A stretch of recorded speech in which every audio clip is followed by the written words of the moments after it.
सभ्यता कभी पुरानी नहीं होती, सभ्यता हमेशा सभ्यता रहती है, मर्यादा हमेशा मर्यादा रहती है। मर्यादा में रहेंगे तो सब ठीक है, नहीं तो क्या है, आप कैसे भी नाचो, कौन मना कर रहा है, लेकिन जो आपके अपने होंगे ना वो नजर झुका लेंगे कि ये तो नहीं देखना था हमको, ये तो नहीं सोचा था हमने, ये तो हम नहीं सोच कर आए थे। हाँ ठीक है, पैसा है आपके पास, आप फ्रैंक हो, आप ओपन माइंडेड हो, लेकिन ओपन माइंड का मतलब ये नहीं है कि आप घर की इज्जत को ओपन कर दो। आप इतने ओपन हो जाओ कि मर्यादा ना रहे आपके पास। सीता जी ने प्रणाम किया और हाथ बढ़ा दिया आगे। मणि बोल तो सकती नहीं, कहाँ शब्द, कितनी बहुएं यहाँ बैठी होंगी ऐसी जो बहुत बुजुर्ग माताएं हैं, उनने तो शादी के 1 महीने तक भी अपनी सास के सामने उनकी आवाज नहीं निकली होगी, ऐसी माताएं बैठी होंगी यहाँ पर। ऐसा जमाना आपने देखा होगा कि नजर नहीं उठती थी। ससुर जी जब आ जाए कम घर के अंदर दरवाजा बजता था और ससुर जी ऐसे आते कि टक टक टक टक टक वो लकड़ी लेकर के इशारा होता था कि ससुर जी, अरे इतना कहीं अस्त व्यस्त भी तो इतना घूंघट लेकर के बाबूजी आ गए।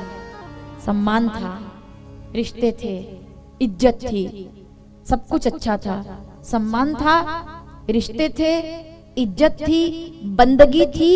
जब व्हाट्सएप और फेसबुक नहीं थे ना, तब असली जिंदगी थी। लोग एक दूसरे का सम्मान आदर करते थे, समझते थे रिश्तों को। तो सीता जी ने हाथ बढ़ा दिया आगे, बोले दीजिए फिर कौन सी मणि है। उनको लगा कोई मणि, और मणि के लिए बोल भी रही थी। अब जितने लोग पीछे तक बैठे, मेरी आवाज आप तक पहुंचे तो समर्थन करना।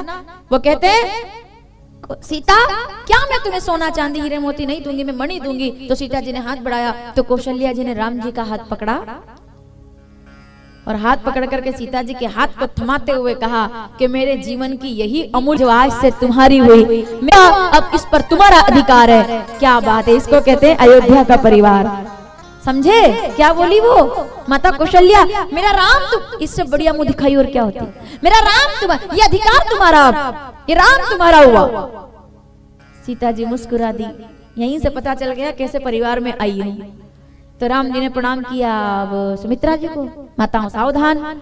सुमित्रा जी को प्रणाम किया तो सुमित्रा जी ने सोचा दीदी ने राम दे दिए, अब मैं क्या सीता को दूं। तो सुमित्रा जी कहती है, आहा क्या बात है, सुमित्रा जी कहती है, सीता दीदी ने पति के रूप में राम तुम्हें दिया है, तो मैं सुमित्रा, मेरे 2 बेटे हैं, पर आज से एक ही रहेगा, क्योंकि मैं अपना बेटा लखन तुम्हें पुत्र के रूप में समर्पित करती हूँ।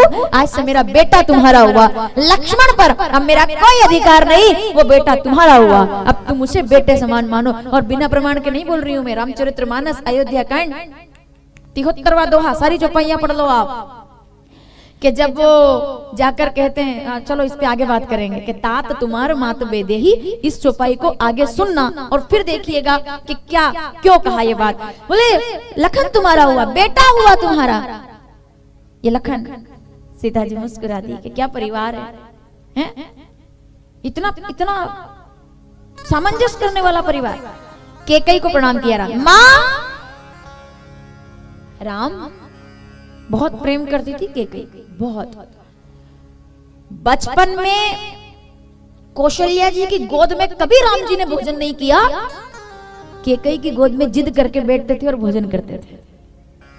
भोजन की बात है, आज भी माताएं होती हैं जिनका बेटा उनसे ज्यादा ताई जी के पास रहता है, चाची जी के पास रहता है, मौसी जी के पास रहता है, बुआ जी के पास रहता है। पारिवारिकता कहते हैं इसको, कि माँ से ज्यादा दूसरे पर विश्वास कर, इसको पारिवारिकता कहते हैं। तो वो राम जी कहाँ भोजन करते? कैकेयी के पास, उनके पास रहते, वही उनको सुला देती थी, वही उनको जगा देती थी ऐसे। तो कैकेयी के पास आए, माँ। कैकेयी कहती है राम, सीता जी ने प्रणाम किया, माँ क्या मैं तुम्हें दूंगा? सब तो दे दिया दोनों दीदियों ने, एक ने राम दे दिया, एक ने लखन दे दिया, मेरा तो बेटा भी एक ही है, अब मैं क्या दूं? कोई बात नहीं, कम तो लेकिन मैं भी नहीं कि भाई ऐसा ऐसा कैसे, कुछ तो देना पड़ेगा, प्रभाव मेरा भी बराबर है। अंदर गई और एक सोने के डिब्बे में से चूड़ामणि लेकर आई, सावधान। चूड़ामणि निकाल करके सीता जी की तरफ बढ़ाई, सीता ये चूड़ामणि रखो।